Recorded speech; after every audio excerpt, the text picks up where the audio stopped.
Breitbart. It wasn't a white supremacist forum. Jenkins. Yes, it was. Breitbart.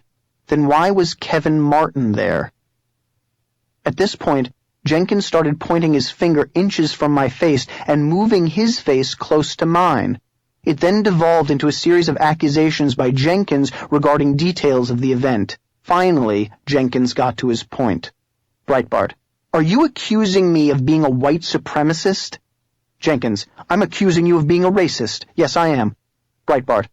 Okay. Have a nice day, buddy. Will somebody please take this guy out of here? You punk. That was it. Jenkins walked away.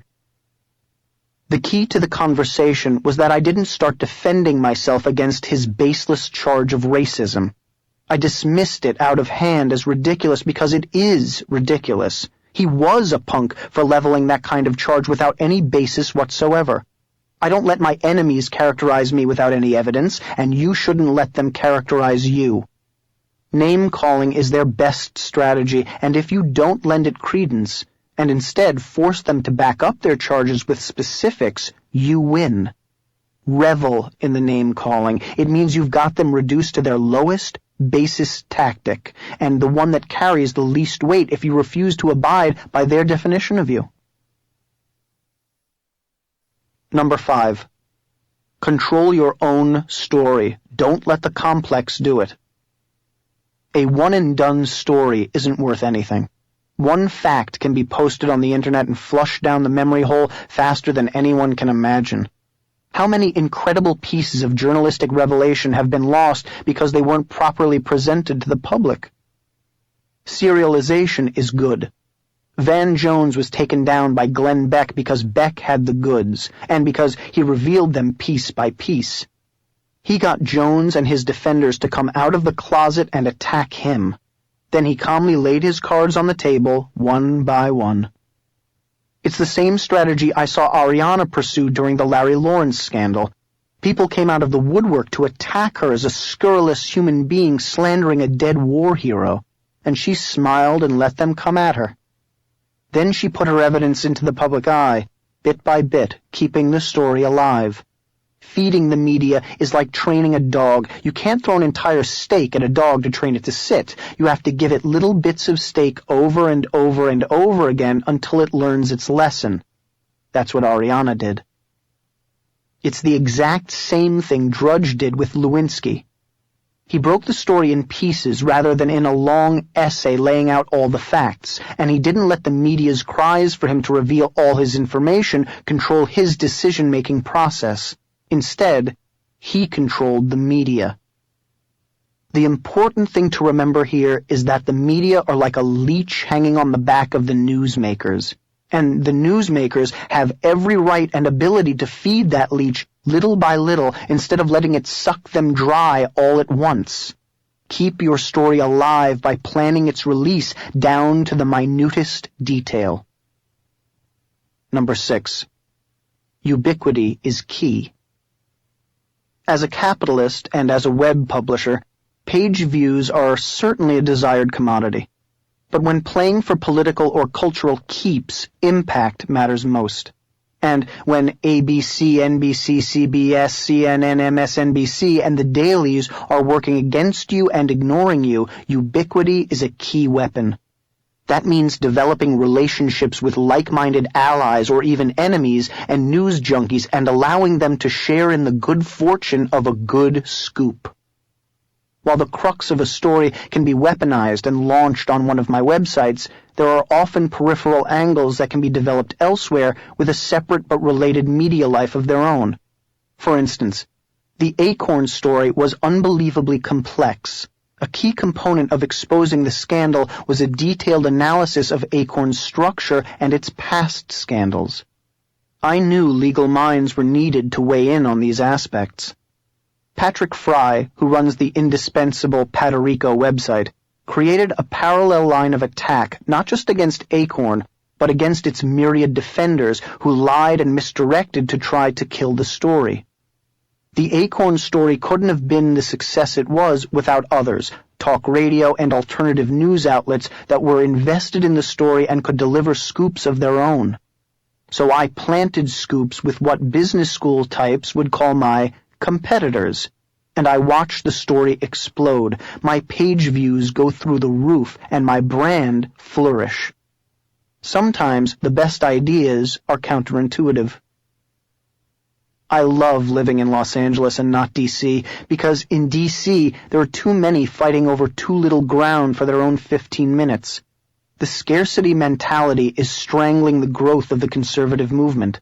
From outside D.C., I can see that ubiquity is about growing the pie for everyone, spreading the stories, the channels of distribution, the resources around so that the entire movement can benefit, because our chunk of the public square gets bigger and bigger each time we break something huge.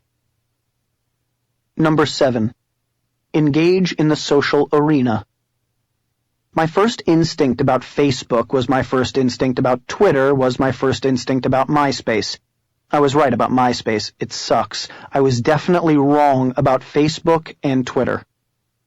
Using my ubiquity rule, the citizen journalist isn't always reporting in the leads, headlines, and paragraphs form. Sometimes a tweet or a retweet can grant an idea more legs. Sometimes a status update can lead to the motherlode. Yes, there are slick advisors falsely promising a social networking gold rush, but a well-socially networked person can soon carry more weight than a household name columnist at your local news daily. Building a movement used to take time, but now it can be done in a few hours with the right connections and the right posts on the right websites. Take, for one example, flash mobs. These are gatherings spawned over the internet on hours' notice, and they gather thousands of people, whether it's for snowball fights or for rioting in the streets of Philadelphia. The Tea Parties have used the power of social media to get their message out there in a new and incredible way. There are no leaders to the Tea Party, which is a great thing, and there's no formal program to the Tea Party. It's truly a party of the people. And originally it was based on conservative people partying. If any liberal attended a Tea Party event, they'd be shocked to see that it isn't a KKK rally.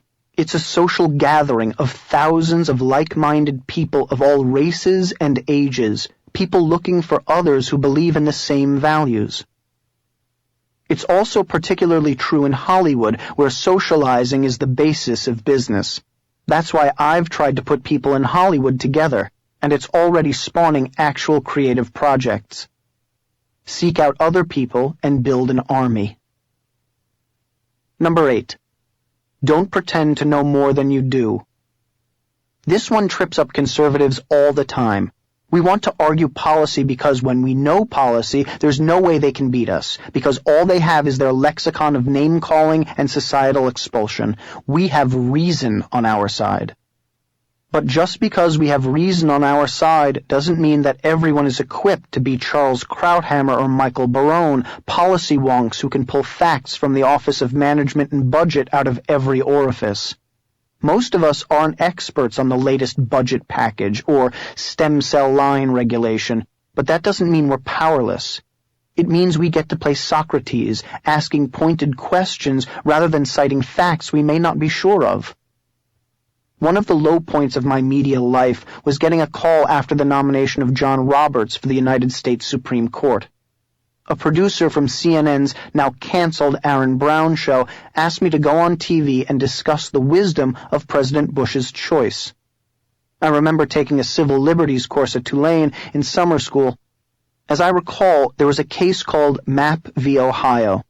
That was the extent of my then qualification to pontificate on such legal matters. I'm not sure what demoralized me more, that I was asked to do so by a leading cable news network or that I readily accepted.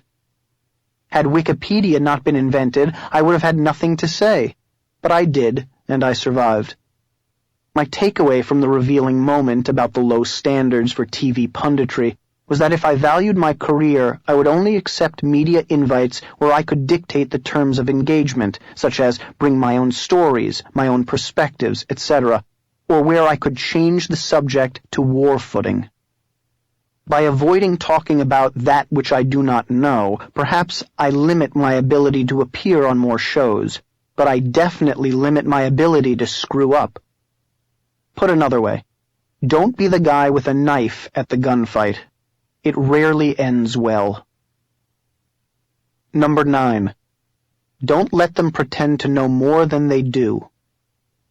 This is really the converse of the last rule. Your opponents will pretend to be experts if you don't, but that's okay because you can always puncture their balloon with one word. Why? Asking them to provide evidence for their assertions is always fun, and it's even more fun asking them to provide the sources for that evidence. Attacking the fundamental basis of their arguments is fun too. If they tell you healthcare is a right, for example, ask why. Liberals don't have a why other than their own utopianism and their dyspeptic view of the status quo and America. Reason is not their strong suit. Emotion is. Force them to play on the football field of reason. Number 10. Ridicule is man's most potent weapon. Here, Alinsky and I agree. It's the truest of Alinsky's statements, and it's the most effective. Tina Fey, not the MSM, sullied Sarah Palin's image. Chevy Chase brought down Gerald Ford. Jon Stewart brought down Bush. And we'll bring down Obama, but not unless we're willing to get unserious. Stuffy old white guys wearing bow ties and talking about the danger of national deficits don't get much done. Talented people who can translate political chaos into merry pranksterism do. Number 11. Don't let them get away with ignoring their own rules. Alinsky is right again. They set up this PC complex, and they have to be held accountable to it, if only for honesty's sake. And we're the only ones who will do it. Joe Biden is still Vice President of the United States, even though he called the first black president clean and articulate. Harry Reid is still Senate Majority Leader, even though he said Obama was light-skinned and could drop his Negro dialect on cue. Until his death in 2010, Senator Robert Byrd was a lion of the Senate, even though he was a former Kleagle in the KKK. If these had been Republicans, they would have been hounded from office. They're Democrats, so they're not. But that doesn't mean we can't hold them responsible for breaching their own standards. Every time they say things like this, we need to force them to back down and apologize, and we can't allow their allies to let them off the hook with excuses about how they stand for the right policies. Frankfurt School tactics can't work here.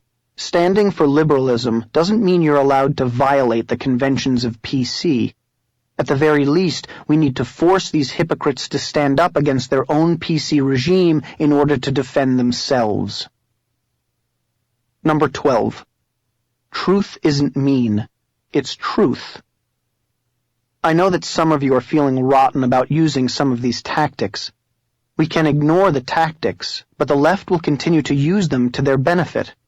Just as the Frankfurt School relied on the good nature and honesty of Americans who wouldn't engage in unchristian tactics in order to achieve their massive victory, the left continues to rely on our honesty and above-board good nature in order to achieve theirs. We can't let them. We start by uncovering the truth and telling everyone about it. I'm not religious, and I'm certainly no theologian. But if there is one thing in religion that speaks to me, it is the idea of absolute truth. In fact, the word truth has meaning only if it is absolute. And absolute truth will set us all free from the grip of the complex, because the complex lives in the clouds, in the theoretical heavens. The Frankfurt School was successful only because they were able to shift Marxism's basis from real-world predictions to descriptions of supposed historical processes, making Marxism unfalsifiable. We have to falsify their theory by presenting unvarnished truth after unvarnished truth until the light dawns on everyone just how right we are. Number 13. Believe in the audacity of hope. It's too bad President Obama is such a joyless, politically correct automaton because he's terrifically agile with his prepared words. To paraphrase his victory speech after the 2008 election, The rise of the new media alone is not the change we seek. It is only the chance for us to make that change. And that cannot happen if we go back to the way things were. It cannot happen without you. It can't happen without hope for America and faith in its people, two things Obama and his leftist ilk don't have, which is why they try to shut it down in others. We have the power to unravel the complex and destroy the institutional left. It won't be easy.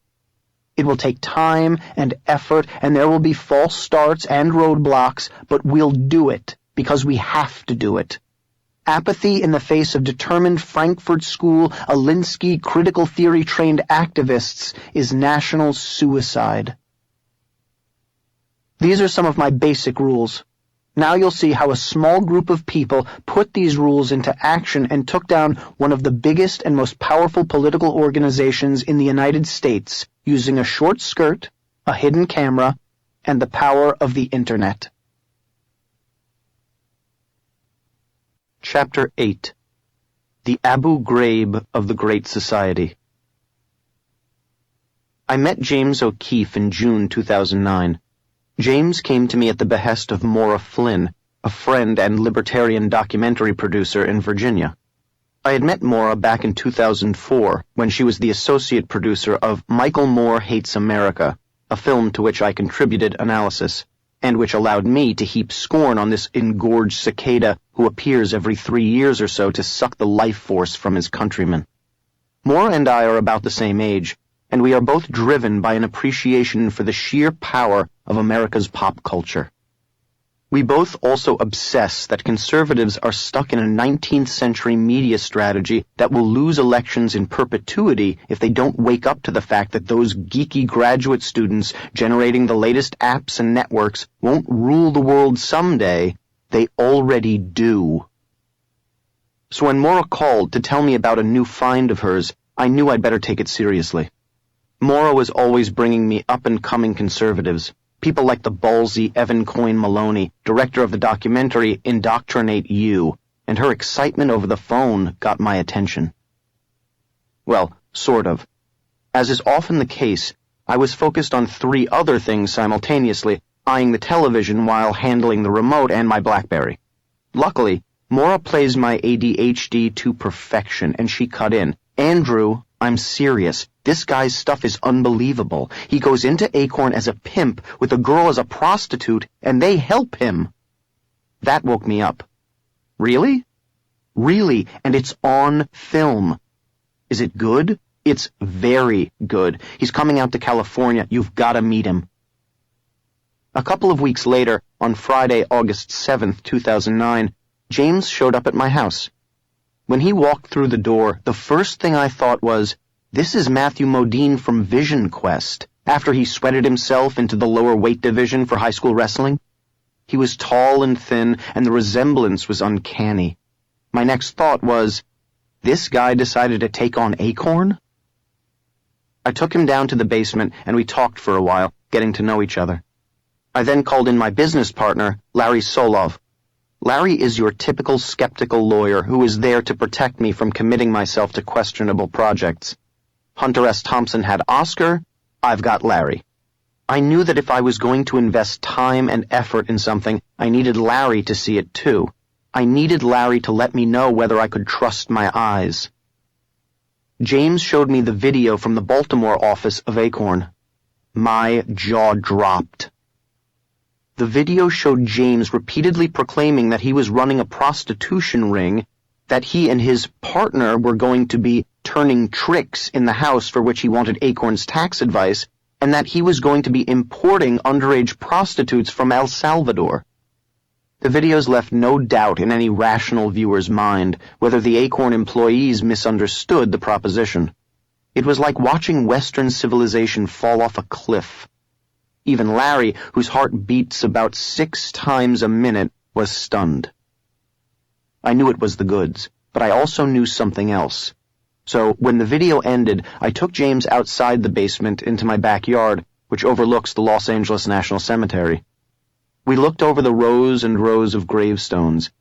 It was a peaceful, serene setting, and we contemplated each other for a moment before I asked him, "Just what the hell are you up to here?" James, it turns out, was a Rutgers University graduate, a former philosophy student driven by a singular mission, to create a whole new school of challenging, provocative filmmaking. What's so unique about that, you ask? Unlike every other media provocateur you've ever heard lionized in the New Yorker, James's target was the institutional left. Charming, confident, a born prankster with mischief in his eye, this reedy Irishman had been punking the entrenched orthodoxies since his Rutger days. In fact, you might recall one of James's college stunts. To highlight the Kafkaesque extremes of political correctness Rutgers had descended into, James, of Irish descent, decided to complain to the college administration about the serving of Lucky Charms cereal in the school cafeteria. The school agreed, pulling the offensive cereal with that degrading leprechaun on the box from its shelves. All he cared about, what he was consumed with, was finding a way to keep doing it. "Would you be willing to buy this?" he asked me about the Acorn tapes. It was now that I had to tell him the something else I knew. I was only glad James would hear it from me. "James, the footage is awesome, and what's more, important," I told him. His eyes lit up. "Unfortunately, I don't think it's worth a red cent." I explained to him that there just wasn't a market, yet, for conservative product like this. That if he had done this against the NRA or Blackwater, George Soros would have bought it for $5 million, and it would be made into a movie that would premiere simultaneously in Westwood, Hollywood, and Cannes, and Laurie David would send her private jet to pick him up, and he would end up sitting poolside in Saint-Tropez eating oysters with a little fork while deciding whether or not to return Harvey Weinstein's phone calls. That wasn't going to happen here. James was exposing a progressive group. The video showed what a social justice group actually does behind closed doors with the shakedown money it leeches from the U.S. taxpayers as well as Bank of America and other organizations. The cold, hard reality was that there would be no movie premiere. What he had would be rejected and even derided by ABC News, CBS News, NBC News, and the New York Times, and if these amazing videos were to find their way to the American public, it would have to be by a different route. And this is why I love James. He didn't throw a tantrum or blame the messenger. Instead, he believed me. He trusted me. I think he recognized that we shared a common outlook, a desire to loosen the PC stranglehold of the culture through the simple tactic of exposure. Whatever the reason, his nimble mind saw the situation clearly and jumped immediately to what would be the next step. It was at that moment that my total allegiance to the project really formed, and I realized that we were about to start a long, strange trip together. Time was wasting. We had to get moving.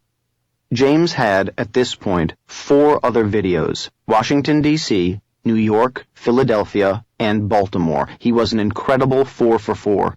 And we had to get them out there before they leaked, and Acorn lawyered up and began devising some bullshit defense. We pledged to work nose to nose to bring the videos out, feeding off of each other's excitement. As James left, I knew I had just had a watershed encounter in my life. I want it. I want it, I want it, I want it, I want it, I want it, I told Larry.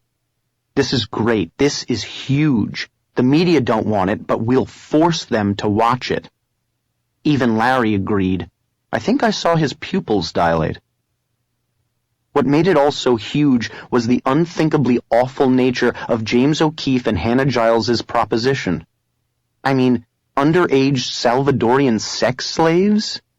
I remember asking Larry if he knew a single person in his life, and we know some pretty depraved people, who would sit there and not bat an eye or look at the person beside them and blurt out, "Are you friggin' kidding me? I'm calling the cops." What kind of people were these? After all, they weren't just helpful, they were skilled, social justice operatives with specialized training to help clients navigate complex governmental assistance programs. These were employees with entrepreneurial know-how and an understanding of the tax code, assuming such an understanding is possible. And they were using all this ability to undermine and exploit the very society that supported them. The footage was so damning, I felt sure that if the American people could see this, it would be impossible for the media to continue rejecting conservatives' cries for investigations of Acorn. I thought the videos could even instigate criminal investigations and inspire whistleblowers within Acorn itself. James and Hannah had done their part. Now it was up to me to figure out how we would get there from here. How could I get this to the American public? For it was a piece of work both braver and more incisive than whatever twaddle will win the Pulitzers this year. So, over a long night of pacing and cold Chinese food, we devised a strategy. We understood this was not about a few short-term bucks. This was bigger. There were two targets, essentially.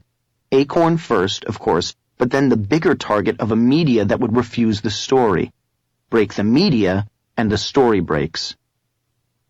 We also surmised that there was no real exposure to be had on the internet from a video being seen 1 million times.